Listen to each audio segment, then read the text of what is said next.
ಸ್ವಾಗತ ಮತ್ತು ತಮಗೂ ಕೂಡ ಸ್ವಾಗತ. ನಿಮ್ಮಂತೆ ತಮ್ಮ ಸಹಕಾರ ಮತ್ತು ಸಹಾಯ ಕೇಳ್ತಾ ಇದ್ದೀನಿ. ಮತ್ತು ಟಾಪಿಕ್ಕು ನಿಮ್ಗೆ ಇಷ್ಟವಾದದ್ದೇ ಇದೆ, ಪ್ರಸ್ತುತವಾಗಿದೆ. ಕಂಟ್ರೋಲ್ ಮಾಡಿ ಒಂದು ಒಳ್ಳೆ ಉತ್ತಮವಾದಂಥ ಬಜೆಟ್ ಕೊಟ್ಟಿದ್ದಾರೆ. ಬಿಜೆಪಿಯವರೊಬ್ಬರೇ ಹೊರಗೆ ಬಂದು ಇದು ಹಲಾಲ್ ಬಜೆಟ್ ಅಂತ 4.09 lakh crores ಬಜೆಟ್, 4 ಲಕ್ಷ ಚಿಲ್ಲರೆ ಬಜೆಟ್, 4 ಲಕ್ಷ ಕೋಟಿ ಚಿಲ್ಲರೆ ಬಜೆಟ್. ಅದರಲ್ಲಿ 4,000 ಕೋಟಿ ರೂಪಾಯಿ ಅಷ್ಟೇ ಅಲ್ಪಸಂಖ್ಯಾತರಿಗೆ. ಆ 4,000 ಕೋಟಿನಲ್ಲಿ ಅದರಲ್ಲೂ 500-600 ಕೋಟಿ ರೂಪಾಯಿ ಸಂಬಳ ಅದಕ್ಕಿದು ಹೋಗ್ತದೆ. ಸುಮಾರು ಅಂದಾಜು ಒಂದು 3,500 ಕೋಟಿ ರೂಪಾಯಿ ಬಜೆಟ್. ಎಷ್ಟು? 4 ಲಕ್ಷ ಕೋಟಿನಲ್ಲಿ. ಅದಕ್ಕೆ ಇವ್ರು ಹಲಾಲ್ ಬಜೆಟ್. ಮೈನಾರಿಟಿನಲ್ಲಿ ಜೈನ್ಸ್ ಬರ್ತಾರೆ, ಬುದ್ಧಿಸ್ಟ್ ಬರ್ತಾರೆ, ಕ್ರಿಶ್ಚಿಯನ್ಸ್ ಬರ್ತಾರೆ, ಮುಸಲ್ಮಾನರು ಬರ್ತಾರೆ. ಅಷ್ಟು ಕೂಡ ಅವ್ರಿಗೆ ಕಾಮನ್ ಸೆನ್ಸ್ ಇಲ್ಲ. ಬಿಜೆಪಿ ಅವರಿಗೆ 42,000 ಕೋಟಿ ರೂಪಾಯಿ ನಾವು SC/ST ಇಟ್ಟಿದ್ದು ಅದು ಕಣ್ಣಿಲ್ಲ. 26,000 ಕೋಟಿ ರೂಪಾಯಿ ಗ್ರಾಮೀಣ ಅಭಿವೃದ್ಧಿ ಮತ್ತೆ ಪಂಚಾಯತ್ ರಾಜ್ ಇಲಾಖೆಗೆ ಕೊಟ್ಟಿರೋದವ್ರು ಗಮನಿಸಿಲ್ಲ. 51,000 ಕೋಟಿ ರೂಪಾಯಿ ನಾವು ಗ್ಯಾರಂಟಿಗೆ ಇಟ್ಟಿರೋದಕ್ಕೆ ಕಾಣಿಸಿಲ್ಲ. 16,000 ಕೋಟಿ ರೂಪಾಯಿ 33-34 ಲಕ್ಷ ಇರಿಗೇಷನ್ ಪಂಪ್ ಸೆಟ್ಸಿಗೆ ಸಬ್ಸಿಡಿ ಇಟ್ಟಿರೋದು ನೋಡಿಲ್ಲ. ಬೆಂಗಳೂರಿಗೆ 7,000 ಕೋಟಿ ರೂಪಾಯಿ ಕೊಟ್ಟಿದ್ದು ನೋಡಿಲ್ಲ. 2,500 ಕೋಟಿ ರೂಪಾಯಿ 500 ಕರ್ನಾಟಕ ಪಬ್ಲಿಕ್ ಶಾಲೆಗಳಿಗೆ ಕೊಟ್ಟಿರೋದವ್ರು ನೋಡಿಲ್ಲ. ನೋಡಿರೋದು ಬರೇ ಇದು 3,500 ಕೋಟಿ ರೂಪಾಯಿ ನೋಡ್ಬಿಟ್ಟು ಹಲಾಲ್ ಬಜೆಟ್ ಅಂತ ಇಡೀ ಕರ್ನಾಟಕ ರಾಜ್ಯಕ್ಕೆ ಅವಮಾನ ಮಾಡ್ತಾರೆ. ಸೊ ಹಾಗಾದ್ರೆ ಈ ಹಲಾಲ್ ಬಜೆಟ್ ಇಡೀ ರಾಜ್ಯ ಮತ್ತೆ ರಾಷ್ಟ್ರಕ್ಕೆ ಇರ್ಬೇಕಲ್ವಾ? ಈಗ ಮಹಾರಾಷ್ಟ್ರದಲ್ಲಿ ಆದ್ರೆ ಇವ್ರ ಪ್ರಕಾರ ಏನಾದ್ರೂ ಅಲ್ಪಸಂಖ್ಯಾತರಿಗೆ ಏನಾದ್ರೂ ಸ್ವಲ್ಪ ಬಜೆಟ್ ಇಟ್ಬಿಟ್ರೆ ನಾವು ದೇಶದ್ರೋಹಿಗಳಂತೆ. ಅಂದ್ರೆ ಪಕ್ಕದ ರಾಜ್ಯದಲ್ಲಿ ಯಾರ ಸರ್ಕಾರ ಅನ್ನೋದು? ಡಬಲ್ ಇಂಜಿನ್ ಸರ್ಕಾರ ತಾನೆ. ಅಂದ್ರೆ ಅವರು ದೇಶದ್ರೋಹಿಗಳ? Maulana Azad minority financial development corporation 700 ಕೋಟಿ ರೂಪಾಯಿ ಬಜೆಟ್ ಇತ್ತು, ಈಗ 1,000 ಕೋಟಿ ರೂಪಾಯಿ ಮಾಡಿದ್ದಾರೆ ಮಹಾರಾಷ್ಟ್ರ ಗವರ್ಮೆಂಟ್. ಅಂದ್ರೆ ಇವ್ರ ಲೆಕ್ಕದ ಪ್ರಕಾರ, ಇವ್ರ ಲಾಜಿಕ್ ಪ್ರಕಾರ ಅವರು ಇದೆ ಅಲ್ವಾ ಸರ್? ಮತ್ತೆ ಆಂಟಿ ನ್ಯಾಷನಲ್ಸ್ ಅಲ್ವಾ?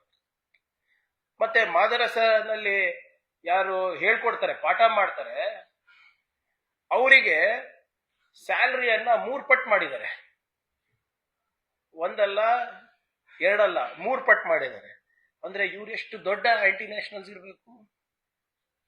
ಇವ್ರ ಪ್ರಕಾರನೇ ಅಲ್ಪಸಂಖ್ಯಾತರಿಗೆ ದುಡ್ಡು ಕೊಟ್ರೆ ನಾವೆಲ್ಲ ದೇಶದ್ರೋಹಿ ಆಗ್ತಾ ಇದ್ರೆ, ನಾವು ಪಾಕಿಸ್ತಾನನ್ನ ಕಟ್ತಾ ಇದ್ರೆ, ಅಂದ್ರೆ ಮೋದಿ ಅವರು ಅದೇ ಮಾಡ್ತಾ ಇರೋದಲ್ಲ. ಮಿನಿಸ್ಟ್ರಿ ಆಫ್ ಮೈನಾರಿಟಿ ಅಫೇರ್ಸ್ ಏನಕ್ಕೆ ಇರಬೇಕು ಯೂನಿಯನ್ ಗವರ್ಮೆಂಟ್ ನಲ್ಲಿ? ಅವ್ರದ್ದು ಸುಮಾರು 4,000 ಕೋಟಿ ರೂಪಾಯಿ ಬಜೆಟ್ ಇದೆ. ಅಂದ್ರೆ ಮೋದಿ ಅವರು ದೇಶದ್ರೋಹಿನ? ನಿಮ್ಮ ಕೇಂದ್ರ ಬಿಜೆಪಿ ಸರ್ಕಾರನೂ ಕೂಡ ದೇಶದ ವಿರುದ್ಧ ಕೆಲಸ ಮಾಡ್ತಾ ಇದೆಯಾ? ಭಾರತ ದೇಶ ಕಟ್ಟದ್ ಬಿಟ್ಟು ಅವರು ಪಾಕಿಸ್ತಾನ, ಅಫ್ಘಾನಿಸ್ತಾನ ಕಟ್ತಾ ಇದಾರ ಇಲ್ಲಿ? ನಿಮ್ ಲಾಜಿಕ್ ಪ್ರಕಾರನೇ ನಿನ್ನೆ ಮತ್ತೆ ಏನೋ ಒಂದು ಸರ್ಕಾರಿ ಜಿಹಾದ್ ಅಂತ ಸ್ಟಾರ್ಟ್ ಮಾಡಿದ್ದಾರೆ. ಏನು ಕ್ಯಾಟಗರಿ 2Bಗೆ ನಾವು ಕಾಂಟ್ರಾಕ್ಟ್ ಮೀಸಲಾತಿಯನ್ನ ನಾವು ವಿಸ್ತರಣೆ ಮಾಡಿರೋದು. ಈಗಾಗಲೇ SC/STಗೆ ಈಗಾಗಲೇ 17.15%, STಗೆ 6.95% ರಿಸರ್ವೇಶನ್ ಇದೆ. ಕ್ಯಾಟಗರಿ 1 ಯಾರ್ಯಾರು 95 ಕಮ್ಯುನಿಟಿ ಬರುತ್ತೆ, ಕುರ್ಮಿ, ಬೆಸ್ತ, ವಡ್ಡರ್, ತಳ್ವಾರ, ಉಪ್ಪಾರ, ಗೊಳ್ಳ, ಯಾದವ, ಹೀಗೆ 95 ಕಮ್ಯುನಿಟೀಸ್ ಬರುತ್ತೆ. ಕ್ಯಾಟಗರಿ 1 ಅಲ್ಲಿ ಮೀಸಲಾತಿ ಇದೆ. ಕ್ಯಾಟಗರಿ 2A ಏನ್ 15% ರಿಸರ್ವೇಶನ್ ಕೊಡ್ತೀವಿ, 102 OBC ಗ್ರೂಪ್ಸ್ ಇದೆ. ಇದರಲ್ಲಿ ಕುರುಬರು ಇರ್ಬೋದು, ಈಡಿಗರು ಇರ್ಬೋದು, ಬಿಲ್ಲವ ಇರ್ಬೋದು, ನಿಮ್ಮ ಕುಂಬಾರ ಇರ್ಬೋದು, ಸವಿತಾ ಸಮಾಜದವ್ರು ಇರ್ಬೋದು, ಮಡಿವಾಳರು ಇರ್ಬೋದು, ವಿಶ್ವಕರ್ಮ ಇರ್ಬೋದು. ಕ್ಯಾಟಗರಿ 2A ನಲ್ಲಿ ಮೀಸಲಾತಿ ಆಗ್ಲೇ ಇದೆ. ಈಗ ಕ್ಯಾಟಗರಿ 2Bಗೆ ನಾವು ವಿಸ್ತರಣೆ ಮಾಡಿದ್ದೀವಿ. ತಪ್ಪೇನಿದೆ? ಅವ್ರಿಗೇನಾದ್ರೂ ಸ್ವಲ್ಪ ಕಾಮನ್ ಸೆನ್ಸ್ ಅನ್ನೋದು ಇದೆಯಾ ಬಿಜೆಪಿ ಅವರಿಗೆ? ಕಾನೂನಿನ ಅರಿವು, ಯೋಜನೆಗಳ ಅರಿವು ಏನಾದ್ರೂ ಓದ್ಕೊಂಡು ಬರ್ತಾರ? ಏನ್ ಸುಮ್ಮನೆ ಬೆಳಿಗ್ಗೆ ಅವ್ರು ವಾಟ್ಸ್ಆಪ್ ಯೂನಿವರ್ಸಿಟಿ ನೋಡ್ಕೊಂಡು ಸದನಕ್ಕೆ ಬರ್ತಾ ಇದಾರ? ನಂಗೆ ಗೊತ್ತಿಲ್ಲ. ಇದನ್ನ ದಯವಿಟ್ಟು ಬಿಜೆಪಿ ಅವರಿಗೆ ತಾವು ತಿಳಿಸಿ ಹೇಳ್ಬೇಕು. ಬಿಜೆಪಿ ಅವರಿಗೆ ನಿಮ್ಗೆ ಗೊತ್ತಿದ್ರೋ ಇಲ್ಲೋ, ಜಮಾಲ್ ಸಿದ್ಕಿ ಅನ್ನೋರು ಯಾರು ಗೊತ್ತಾ ಸರ್ ತಮ್ಗೆ ಗೊತ್ತಾ ಮೇಡಮ್? ಜಮಾಲ್ ಸಿದ್ಕಿ ಅನ್ನೋರು ನ್ಯಾಷನಲ್ ಮೈನಾರಿಟಿ ಮೋರ್ಚಾ ಅಧ್ಯಕ್ಷರು ಬಿಜೆಪಿದು. ಯಾರು? ನ್ಯಾಷನಲ್ ಮೈನಾರಿಟಿ ಮೋರ್ಚಾ ಅಧ್ಯಕ್ಷರು. ನೀವು ಮುಸಲ್ಮಾನರಿಗೆ ಓಲೈಕೆ ಮಾಡ್ತಾ ಇಲ್ಲ ಅಂತ ಹೇಳ್ಬಿಟ್ರೆ ನೀವ್ ಯಾಕೆ ಮೋರ್ಚಾ ತೆಗ್ದಿದ್ದೀರಾ? ಅವ್ರ ಅಧ್ಯಕ್ಷ ನಿನ್ನೆ ಒಂದು ಸ್ಟೇಟ್ಮೆಂಟ್ ಮಾಡ್ತಾರೆ. ಏನ್ ಸ್ಟೇಟ್ಮೆಂಟ್ ಅಂದ್ರೆ, ಎಲ್ಲಾ ಬಿಜೆಪಿ ನಾಯಕರು ಕೂಡ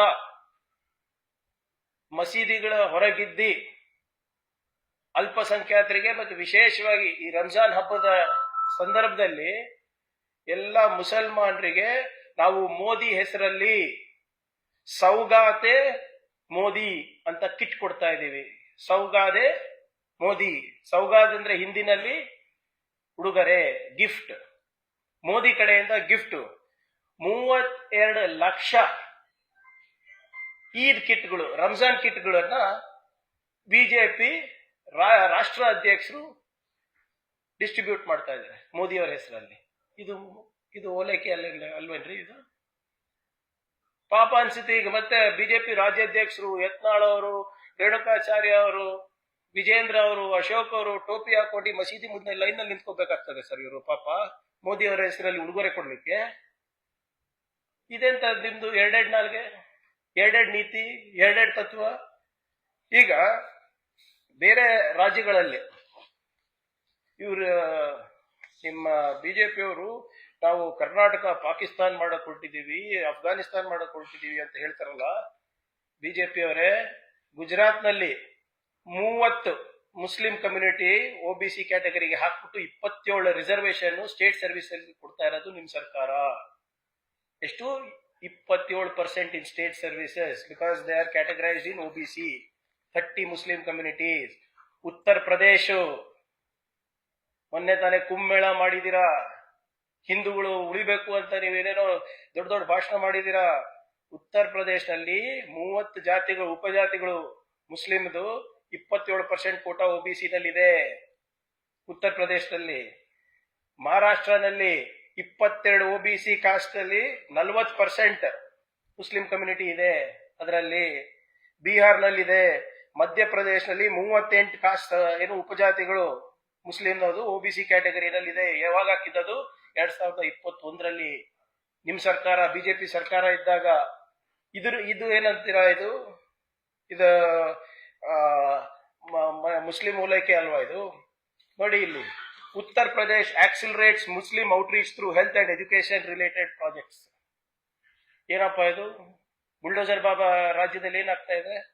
ಏನಂತ ಹೇಳ್ತಾರೆ ನೋಡಿ. The upliftment of Muslim community is happening continuously under BJP government. The community, which comprises nearly 18% of state population, is getting more than 30% share in welfare schemes of central and state governments. Out of more than 13 crore beneficiaries of central and state government schemes in Uttar Pradesh, roughly 4 crores are from Muslim community. ಇದು ಅವ್ರ ದಾಖಲೆ. Uttar Pradesh BJP president Kunwar Basit Ali, state BJP minority Morcha wing ಅಧ್ಯಕ್ಷ ಹೇಳ್ತಾ ಇರೋದು. ಅಂದ್ರೆ ನೀವು ಮಾಡಿದ್ರೆ ಸಬ್ಕಾ ಸಾಥ್ ಸಬ್ಕಾ ವಿಕಾಸ್, ನಾವು ಮಾಡಿದ್ರೆ ಪಾಕಿಸ್ತಾನ್ ಕಟ್ತಾ ಇದೀವಿ, ನಾವು ಮಾಡಿದ್ರೆ ಓಲೈಕೆ. ನೀವೇನ್ರಿ ಮಾಡ್ತಾ ಇದ್ದೀರಾ? ಇಲ್ಲಿ ನೋಡಿ, ಶಾದಿ ಶಗುನ್ ಸ್ಕೀಮ್. ಹೆಂಗೆ ಶಾದಿ ಭಾಗ್ಯ ಇತ್ತಲ್ಲ, ಶಾದಿ ಶಗುನ್ ಸ್ಕೀಮ್ ಎಲ್ಲಿ? ಉತ್ತರ ಪ್ರದೇಶ್.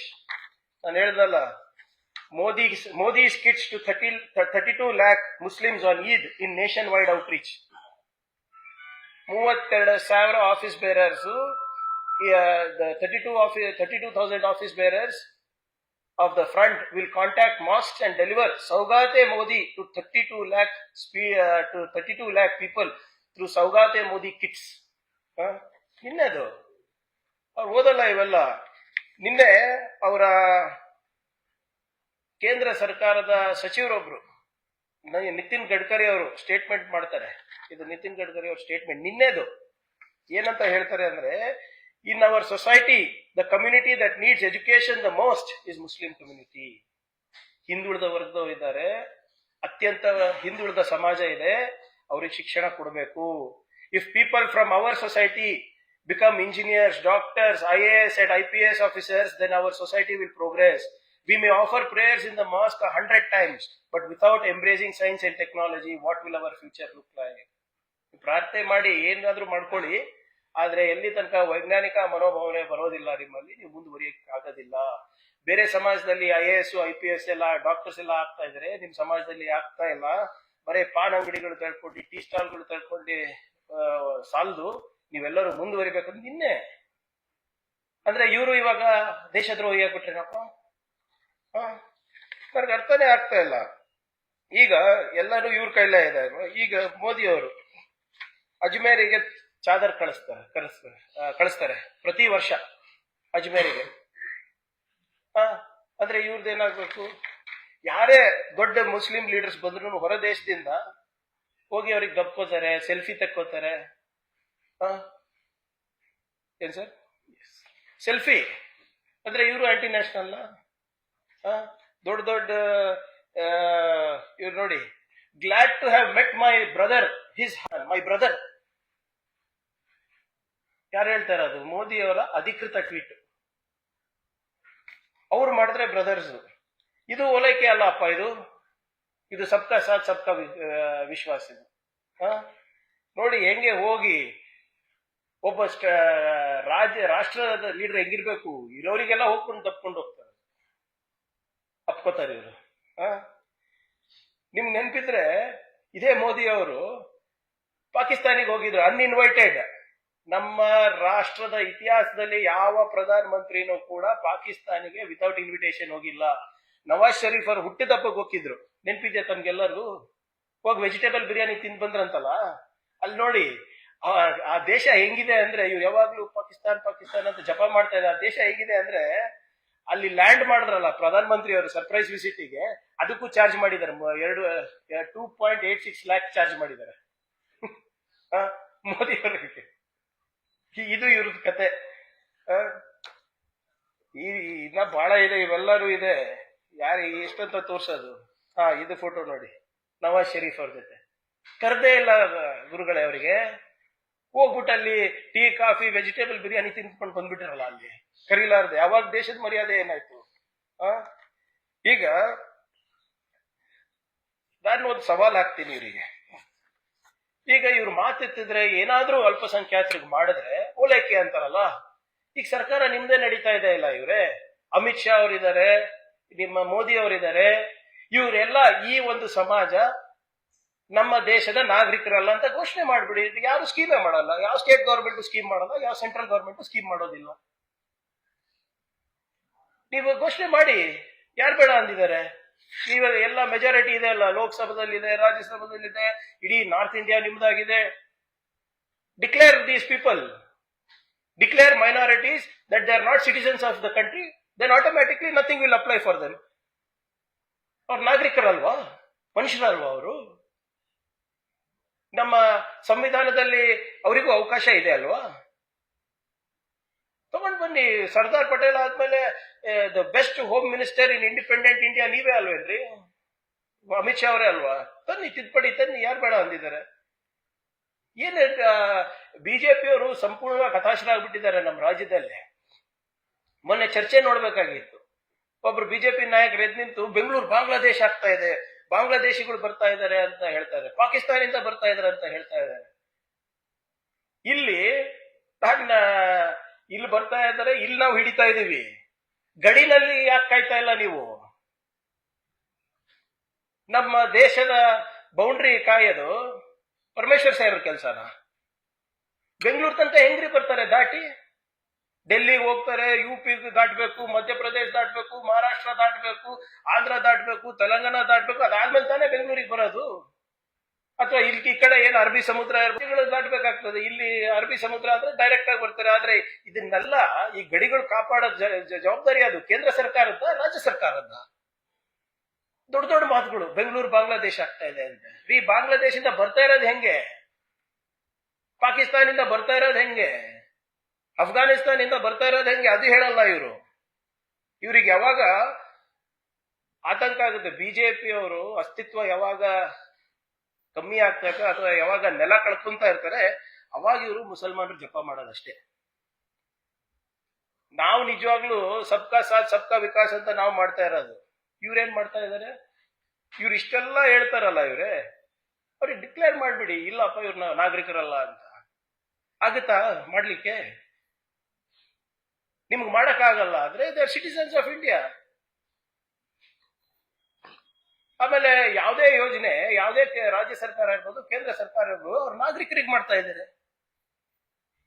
ಇವೆಲ್ಲ ಈ ದತ್ತಾಂಶಗಳು ಕೊಟ್ಟನಲ್ಲ ನಿಮಗೆ, ಅವ್ರ ಸರ್ಕಾರದ್ದೇ ಅಲ್ವಾ? ಅಂದ್ರೆ ಅವರು ಆಂಟಿ ನ್ಯಾಷನಲ್ಸ್, ಅಂದ್ರೆ ಅವರು ಜಿಹಾದಿಗಳು, ಅವರು ಪಾಕಿಸ್ತಾನ ಕಟ್ತಾ ಇದಾರ. ಈಗ IPL ಬರ್ತಾ ಇದೆ, ನಿಮ್ ನೆನ್ಪಿದ್ರೆ ಒಂದ್ಸರಿ IPL ಎಲ್ಲ ಆಟ ಆಡಿದ್ರು ಗೊತ್ತಾ? ದುಬೈನಲ್ಲಿ ಆಡಿಸಿದ್ರು ಅನ್ಸುತ್ತಲ್ಲ.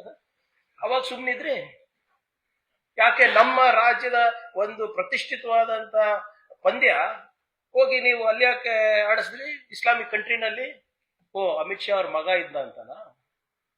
ಅವಾಗ BCCI ಚೇರ್ಮನ್ ಅಮಿತ್ ಶಾ ಅವ್ರ ಮಗ ಇದ್ದ ಅಂತ ಆಡಿಸ್ತೀರಾ? ಚಾಂಪಿಯನ್ಸ್ ಟ್ರೋಫಿ ನೀವು ಪಾಕಿಸ್ತಾನಿಗೆ ಹೋಗಲ್ಲ ಅಂದ್ರೆ ಅದನ್ನು ಹೋದ್ರಲ್ಲ ದುಬೈಗೆ, ಇಲ್ಲೇ ಆಡಿಸ್ಬೋದಾಗಿತ್ತು ಬೇಕಿದ್ದಿದ್ರೆ. ಆಮೇಲೆ ಯತ್ನಾಳ್ ಅವ್ರು ಹೇಳ್ತಾ ಇರ್ತಾರಲ್ಲ ಯಾವಾಗ್ಲೂ, ವಿಜೇಂದ್ರ ಅವ್ರದ್ದು ಬಹಳ ಅಕೌಂಟ್ಸ್ ಇದೆ ದುಬೈನಲ್ಲಿ ಅಂತ. ನಾವಲ್ಲ ಇದು, ದಯವಿಟ್ಟು ನಾವು ಆರೋಪ ಎಂದೂ ಮಾಡಿಲ್ಲ ವಿಜೇಂದ್ರ ಅವ್ರ ಮೇಲೆ. BJP ಅವರೇ ಹೇಳ್ತಾ ಇದಾರಲ್ಲ, ಅಂದ್ರೆ ಅದೇನ್ ಮತ್ತೆ?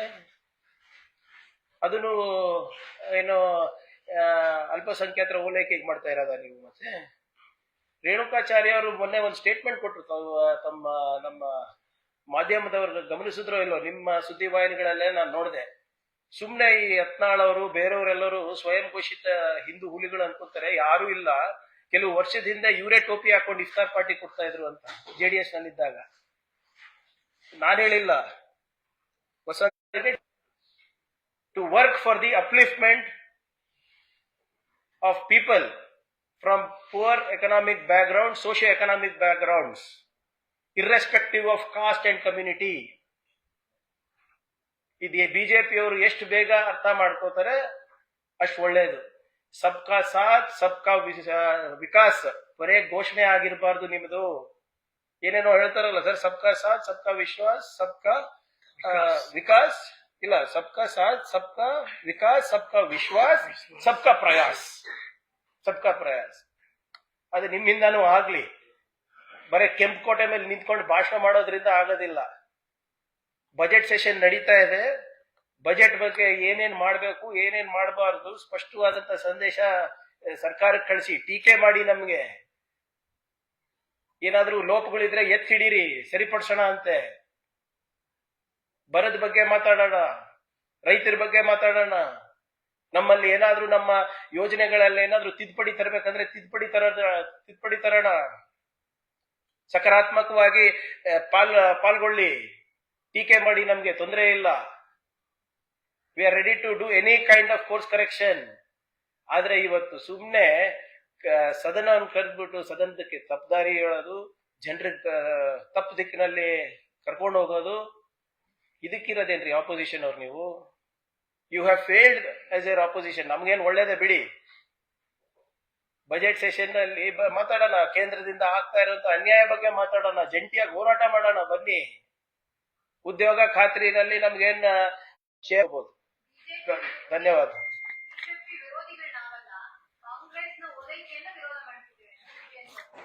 ನಾನು ಕೊಟ್ಟಿದ್ದೀನಲ್ಲ, ಅಂದ್ರೆ ಇವರೆಲ್ಲರೂ ಇಷ್ಟೆಲ್ಲ ದಾಖಲೆಗಳು ಕೊಟ್ಟಲ್ಲ, ಅಂದ್ರೆ ಇವರೆಲ್ಲ ಓಲೈಕೆ ಅಲ್ವಾ?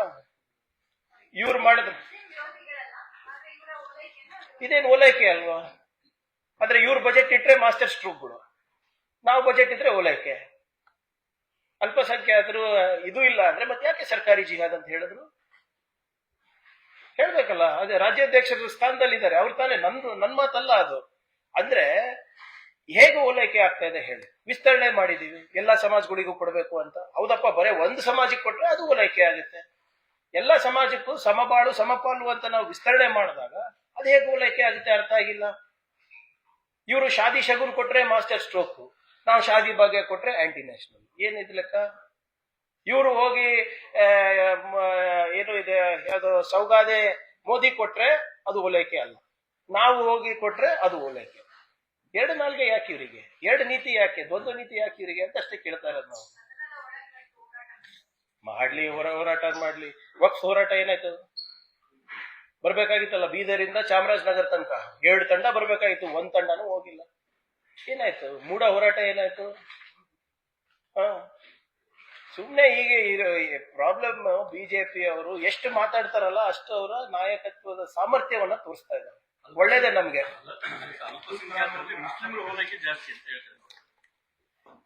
ಹೇಗೆ ಹೇಳ್ಬೇಕಲ್ಲ, ನಾವು ಸ್ವಲ್ಪ ಲೇಟ್ ಬಂದ್ರಿ, ಎಲ್ಲಾನು ಡೀಟೇಲ್ ಆಗಿ ಹೇಳಿದೀವಿ. ಹೇಗೆ ಇಂಥದ್ರಿಂದ ಇದು ಬರೀ ಅವ್ರಿಗೆ ಸ್ಪೆಷಲ್ ಆಗಿದೆ ಅಂತ ಹೇಳಿದ್ರೆ then okay. Minorities includes Jains, Buddhist, Christians. Budget allocation is for the department, is not for the community. 42,000 ಕೋಟಿ ರೂಪಾಯಿ SC ST ಕೊಟ್ಟಿರೋದು ನೋಡ್ತಾ ಇಲ್ವ ಅವರು? ಯಾವುದು? ಅದು ಪಾಪ್ಯುಲೇಷನ್ ಜಾಸ್ತಿ ಇದ್ರೆ ಕ್ವೈಟ್ ನ್ಯಾಚುರಲಿ ಹೆಚ್ಚು ಅವರಿಗೆ ಹೋಗುತ್ತಲ್ಲ. ಈಗ ಬ್ಯಾಕ್ವರ್ಡ್ ನಲ್ಲಿ ಯಾವ ಪಾಪ್ಯುಲೇಷನ್ ಜಾಸ್ತಿ ಇರ್ತದೆ ಸಬ್ ಕಮ್ಯುನಿಟಿ, ಸಹಜವಾಗಿ ಅವ್ರಿಗೆ 10 ರೂಪಾಯಿ ಜಾಸ್ತಿ ಹೋಗೋದು ಸಹಜ.